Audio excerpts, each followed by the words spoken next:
सुप्रभात बच्चों। आज हम लोग जो परिवर्तित पाठ्यक्रम हमारा हिंदी का है इसके बारे में चर्चा करेंगे।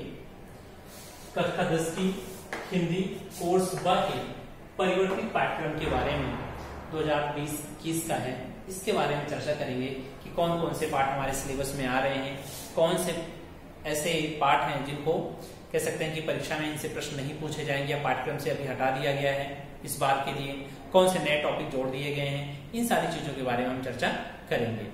आइए देखते हैं कि सबसे पहले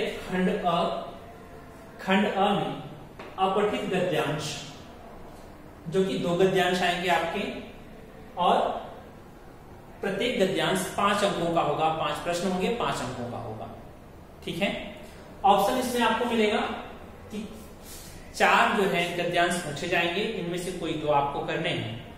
किसी 2 गद्यांश के प्रश्नोत्तर आपको लिखने हैं, उत्तर लिखने हैं, तो इसमें ऑप्शन दे दिया जाएगा 4 में से कोई 2 करने हैं और प्रत्येक प्रश्न 1-1 नंबर के होंगे और एक गद्यांश में 5 प्रश्न पूछे जाएंगे, अर्थात 2 गद्यांश में कितने प्रश्न पूछे जाएंगे? 10, और अंकों की संख्या भी हो जाएगी आपकी 10। काव्यांश बिल्कुल हटा दिया गया है, काव्यांश नहीं आएगा इसमें, अपठित। अब बात करते हैं व्याकरण की।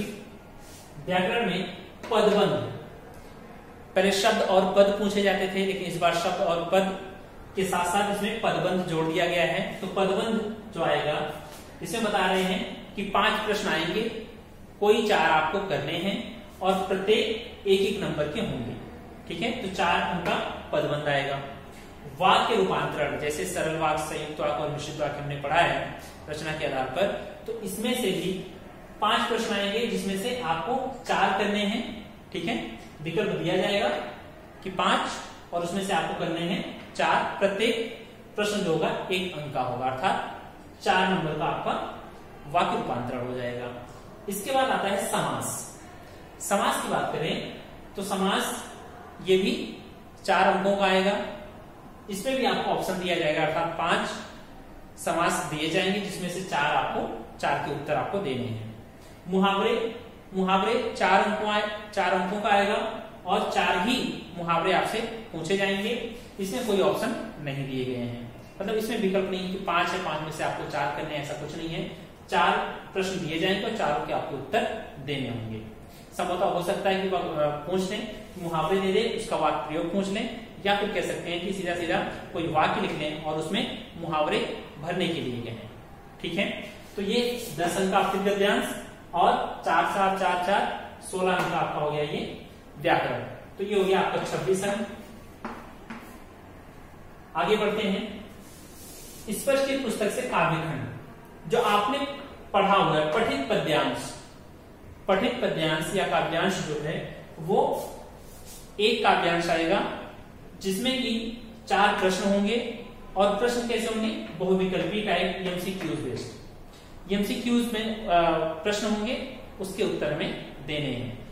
काव्यखंड से 4 अंकों का आएगा ये, एक प्रश्न 4 अंकों का, और कैसा होगा प्रश्न का प्रारूप? एमसीक्यू बेस्ड, बहुविकल्पी, वस्तुनिष्ठ।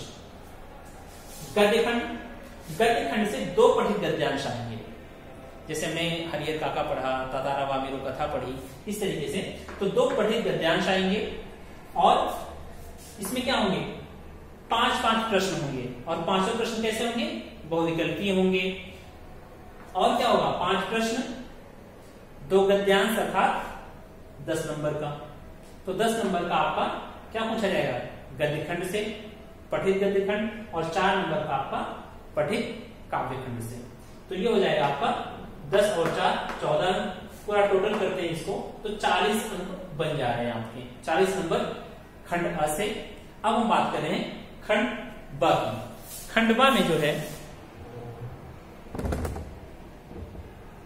खंड ब में पाठ्य पुस्तक क्या है? स्पर्श से जो है लघुत्तरीय प्रश्न, 3 लघुत्तरीय प्रश्न पूछे जाएंगे जिसमें से आपको 2 के उत्तर देने हैं और प्रत्येक प्रश्न जो है वो 2 अंकों के होंगे। लघुत्तरीय प्रश्न पूछे जाएंगे, जैसे हम कहते हैं ना 30 से 40 शब्द, 40 से 50 शब्द जो भी होते हैं, इस तरीके से लघुत्तरीय प्रश्न के उत्तर देने में। तो ये लघुत्तरीय प्रश्न पूछे जाएंगे, इसमें 3 प्रश्न होंगे और आपको क्या करना है कि सिर्फ 2 प्रश्न के उत्तर देने हैं और 2-2 अंकों के होंगे अर्थात 4 अंक। दीर्घवृत्तीय प्रश्न, एक प्रश्न पूछा जाएगा, वो भी 4 अंक का होगा। एक प्रश्न 4 अंक का, इसमें कोई विकल्प आपको नहीं दिया जाएगा, या कह सकते हैं कि कोई 2 प्रश्न इसमें से नहीं होंगे, सिर्फ एक ही प्रश्न होगा दीर्घवृत्तीय का। इसके बाद संचयन से बात करें। संचयन से 2 प्रश्न पूछे जाएंगे और 3 नंबर के होंगे, 3 अंक के 2 प्रश्न अर्थात 6 नंबर का प्रश्न संचयन से आएगा। इसमें आपको एक विकल्प दिया जाएगा। 3 प्रश्न पूछे जाएंगे जिसमें से हल आपको करने हैं सिर्फ 2, ठीक है, संचयन से। अब बात करें लेखन की। रचनात्मक लेखन जो होता है आपका, इसमें अनुच्छेद लेखन, 3 विकल्प दिए जाएंगे, 3 प्रश्न कह सकते हैं, 3 अनुच्छेद दिए जाएंगे, कोई एक आपको करना है और 6 अंकों का होगा वो, ठीक है। औपचारिक पत्र लेखन, पत्र लेखन है, औपचारिक है, अनौपचारिक आपने 9th में पढ़ा था और 10th में। औपचारिक पत्र लेखन, इसमें भी 2 पत्र पूछे जाएंगे, कोई एक आपको करना है और वह 5 अंकों का होगा। इसके बाद सूचना लेखन, सूचना लेखन भी 2 सूचनाएं आएंगी लिखने के लिए, कोई एक आपको करना है, वो भी 5 अंक का होगा। इसके बाद विज्ञापन लेखन, विज्ञापन लेखन भी क्या है, इसमें विकल्प दिए जाएंगे, 2 प्रश्न आएंगे, 2 में से कोई एक आपको करना है। इसके बाद बात आती है लघु कथा लेखन की। यह एक नया टॉपिक है हमारे लिए, लघु कथा लेखन, स्टोरी राइटिंग जिसे हम कहते हैं, ठीक है। ये सिलेबस में नया ऐड किया गया है। तो लघु कथा लेखन में संवाद को हटा करके इन्होंने लघु कथा लेखन लिया है, जिसमें से बता रहे हैं कि यह 2 प्रश्न आएंगे, इसमें से कोई एक प्रश्न का उत्तर आपको देना है और यह भी 5 अंक का होगा। तो हम देखें 5, 10, 15 और 20, 26 प्रश्न का लेखन हो गया आपका और 14 प्रश्न का आपका पुस्तक से हो गया। तो ये भी कुल मिलाकर के 40, तो 40 खंड अ से 40 खंड ब से 80 नंबर का आपका पेपर आएगा, ठीक है। इसके बाद श्रवण और वाचन, ये 10 अंक के परियोजना कार्य जो भी आपको कार्य दिए जाएंगे स्कूल से, उसके लिए आपके 10 अंक। इस तरीके से कुल मिलाकर के 100 अंक हो जाएंगे आपके, तो 80 नंबर का पेपर आपका आएगा।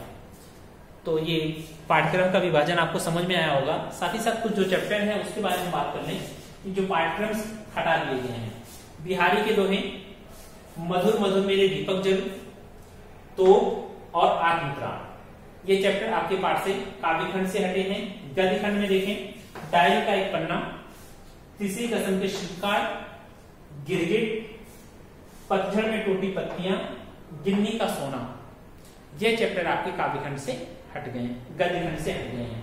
काव्य खंड का बिहारी के दोहे, मधुर मधुर मेरे दीपक जल, तो और आत्मत्राण, ये काव्य खंड के हैं। गद्य खंड से डायरी का एक पन्ना, तीसरी कसम के शिल्पकार, गिरगिट, पतझड़ में टूटी पत्तियां, गिन्नी का सोना।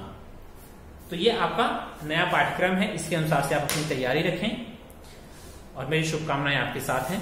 धन्यवाद।